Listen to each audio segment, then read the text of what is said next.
ಅಮೃತವಾಣಿ ಸಂಸ್ಥೆಯಲ್ಲಿ ನಾನು ಸಿಇಒ ಕೆಲಸ ಮಾಡ್ತಾ ಇದ್ರು ಕೂಡ ನನಗೂ ಕೂಡ ಫೈನಾನ್ಷಿಯಲ್ ಆಸ್ಪೆಕ್ಟ್ಸ್ ಅಲ್ಲಿ ತುಂಬಾ ಮೇಜರ್ ಇಂಪ್ಯಾಕ್ಟ್ಸ್ ಗಳಾಗಿದೆ. ನಾವು ಸಮ್ಟೈಮ್ಸ್ ಏನ್ ಮಾಡ್ತೀವಿ, ನಮಗ್ ಗೊತ್ತಿಲ್ಲದೇನೆ ಎಕ್ಸೆಸ್ ಆಫ್ ಇಂಟ್ರೆಸ್ಟ್ಗೆ ನಾವು ಲೋನ್ ತಗೊಂಡು ಎಷ್ಟೋ ಸಲ ಕಂಪ್ನಿಗೆ ಲಾಸ್ ಆಗಿದ್ದು ಕೂಡ ಉಂಟು. ಒಂದು ಸಂಸ್ಥೆನ ನಾವು ನಿರ್ವಹಣೆ ಮಾಡಬೇಕು, ಅದನ್ನ ಎತ್ತರಕ್ಕೆ ತಗೊಂಡೋಗ್ಬೇಕು ಅಂತಂದಾಗ finance is the major concern. ಅದಕ್ಕೆ ನಮಗೆ ಕರೆಕ್ಟ್ ಆಗಿ ಅದ್ರ ಬಗ್ಗೆ ತಿಳುವಳಿಕೆ ಇರಬೇಕು. ಹೇಗೆ ಅವರು ಫಂಡಿಂಗ್ ನ ರೈಸ್ ಮಾಡಬೇಕು, ಯಾವ ಬ್ಯಾಂಕ್ಸ್ ಅಲ್ಲಿ ತಗೋಬೇಕು, ಯಾವ್ದು ತಗೊಂಡ್ರೆ ನಮಗೆ ಬೆಸ್ಟ್ ಇರುತ್ತೆ, ಇದ್ರ ಬಗ್ಗೆ ಎಷ್ಟೋ ಜನಕ್ಕೆ ತಿಳುವಳಿಕೆ ಇರಲ್ಲ. ನಿಧಿ ವೃದ್ಧಿ ಪ್ರಮೋದ್ ಅವರು ನಮ್ಮನ್ನ ಅಪ್ರೋಚ್ ಆಗಿದ್ರು. ನಮಗೂ ಕೂಡ ಸಮ್ ಲೋನ್ ರಿಕ್ವೈರ್ಮೆಂಟ್ ಇತ್ತು.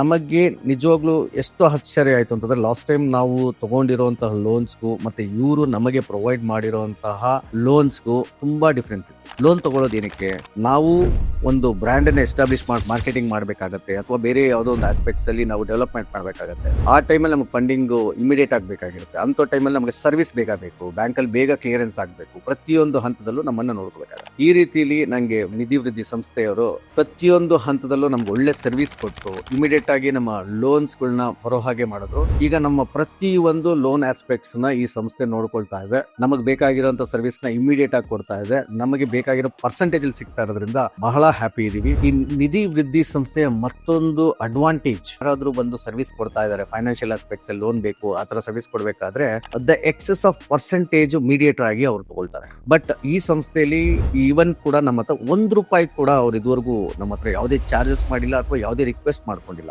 ನಿಜವಾಗ್ಲೂ ಹೇಳ್ತೀನಿ, ನಾನು ಇದುವರೆಗೂ ವರ್ಕ್ ಮಾಡಿರೋ ಸಂಸ್ಥೆಗಳು ಒನ್ ಆಫ್ ದ ಬೆಸ್ಟ್ ಸಂಸ್ಥೆಯಾಗಿ ನಾನು ನಿಧಿ ವೃದ್ಧಿನ ಆಯ್ಕೆ ಮಾಡ್ಕೊಳ್ತೀನಿ. Thank you so much.